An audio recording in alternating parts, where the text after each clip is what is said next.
El cine se encontraba en un gran cambio, el sonido y las voces por fin llegaban a las pantallas, pero no sería sino hasta 1941 cuando tendríamos la obra maestra que lo cambió todo. Es la ópera prima de Orson Welles, o sea su primera película, y ganó el Oscar a Mejor Guión Original. Lamentablemente es el único Oscar que tuvo. En fin, los Oscars siendo los Oscars. Si bien el diálogo y el sonido ya eran frecuentes en el cine, esta película demostró que se podía hacer una gran película. La historia trata de la vida y el legado de Charles Foster Kane, un personaje interpretado por el propio director y basado en el magnate de la prensa William Randolph Hearst, aunque él prohibió mencionar la cinta en sus periódicos, y esto ocasionó un gran conflicto del cual no voy a molestarme en mencionar en este video. Esta película es Ciudadano Kane, fue distribuida por RKO Radio Pictures y dirigida por, como ya dije, Orson Welles. Tras el éxito de Welles en el teatro de la compañía Mercury y tras una polémica emisión radiofónica de la Guerra de los Mundos en 1939, tras esto Hollywood acudió a él y le dio un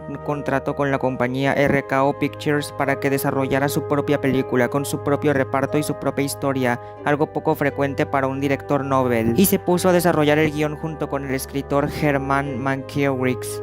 En su momento la película no fue muy apreciada y perdió más de lo que costó. Sin embargo, con el tiempo el público empezó a tratarla como una obra maestra. Incluso el director se tomó la molestia de hacer un tráiler, o mejor dicho teaser, en el que invitaba a los espectadores a saber el secreto de Charles Foster Kane. En este caso, las últimas palabras que dijo. El teaser más bien invitaba a los espectadores a ser parte de esta experiencia.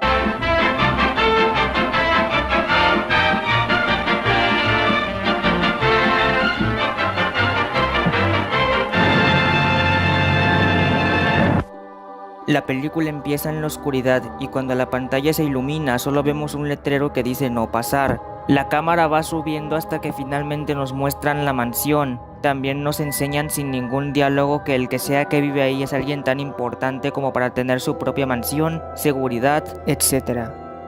Luego cortamos a una casa en medio de una nevada, pero rápidamente gracias a un zoom se nos muestra que en realidad era una esfera de cristal y vemos a Kane diciendo sus últimas palabras que son Rosewood. Cuando la sirvienta entra, la cámara se enfoca desde la perspectiva de la esfera rota. Y en solo 3 minutos nos establecieron el misterio y la trama principal, saber cuáles fueron las últimas palabras. Después, en una especie de reportaje de la televisión, se nos presenta la vida de Charles Foster Kane, que si era dueño de partes importantes como barcos o bosques, y que si se reunía con la gente más importante y que al principio se dedicaba al periodismo y hasta daba opiniones algo polémicas. Había quienes lo amaban y quienes lo odiaban, pero en resumen se nos presentó solo lo superficial del personaje. Luego descubrimos que este documental que vimos fue hecho por unos tipos que se dedican al periodismo, así que el jefe del lugar envía a un periodista a investigar sobre exactamente qué fueron las últimas palabras de Kane, o sea Rosebud. Primero visita a la ex esposa de Kane y después se pone a leer las memorias de Charles de 1871 con una persona que estuvo cerca de él, y es aquí donde descubrimos un pasaje de su infancia que no se nos había revelado al inicio. Vemos a Charles cuando era niño jugando en la nieve y simplemente siendo feliz, pero después nos enfocamos en su madre, la cual no duda en aceptar un trato y firmar un contrato con tal de que la vida de Charles sea estable y vaya a Chicago. Se nota bastante que los padres de Charles en realidad no tenían mucho dinero, de hecho eran pobres se podría decir, pero también vemos que Charles a esa edad simplemente quería seguir siendo un niño y disfrutar de lo que conlleva esa etapa de la vida. Cuando su mamá le presenta a Charles al señor que se lo va a llevar y que se supone que va a velar por él, a Charles no le parece, ya que él quiere seguir viviendo ahí en su casa e incluso cree que van a llevar también a su madre, pero solo se lo van a llevar a él. Y aunque el niño intenta pelearse con aquel tipo, aún así nada impide que se lo lleven. Y aquí nos muestran que Charles simplemente le quitaron lo más importante que necesitaba en su vida, que en este caso era vivir como un niño, o sea, vivir su etapa inicial antes de convertirse en un adulto. Así que sí, el trineo va a ser algo muy importante más adelante.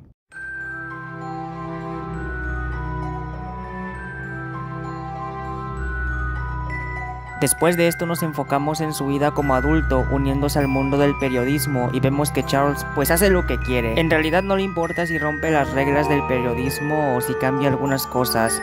o si pone molesto a su superior. Él va a mostrarle al público lo que debe mostrarse. Charles tuvo el suficiente éxito en el periodismo como para casarse con la sobrina del presidente de los Estados Unidos, y al principio el matrimonio parecía estable, incluso tuvo un hijo, pero después las cosas no van tan bien, ya que se rumorea que él tiene algún romance con Susan Alexander, la cual se dedica al canto. Se supone que Charles se va a meter al mundo de la presidencia, pero su reciente relación con Susan Alexander hará que pierda cierta popularidad, y así acaba sucediendo. En los periódicos se comparte el chisme de que Charles anduvo con Susan Alexander y esto lo hace perder cierta popularidad, al punto de que perdió su lugar en la presidencia. De hecho, es curioso cómo mientras más van avanzando los flashbacks, Charles va perdiendo más cabello, se está quedando más calvo, como si los problemas en su vida personal fueran creciendo más y se refleja con su calvicie. Pues este ya se casó con Susan Alexander, pero su matrimonio tampoco es muy estable, ya que este la está obligando a cantar más, y algunos de los superiores de Susan le dan a entender que canta mal, o por lo menos hace algunas cosas que están mal. Así que esta decide separarse de su lado también. Pero al final, cuando Charles se enfurece y está destrozando todo en su casa, este agarra la esfera de cristal que vimos al inicio, como si estuviera recordando su infancia y las decisiones malas que tomó en su vida.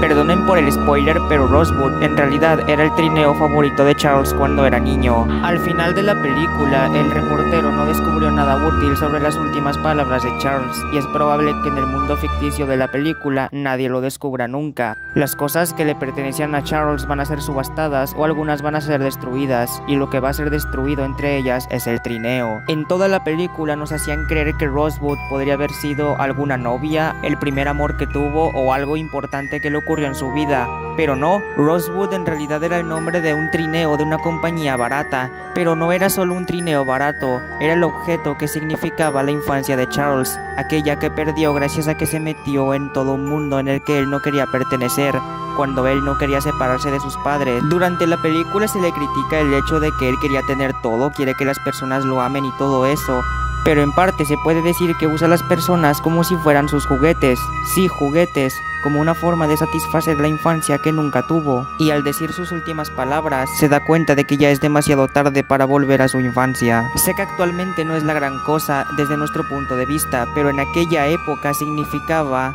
quizá no la primera vez, pero sí una ocasión en la que al público le daba una experiencia en la que querían descubrir todos el misterio.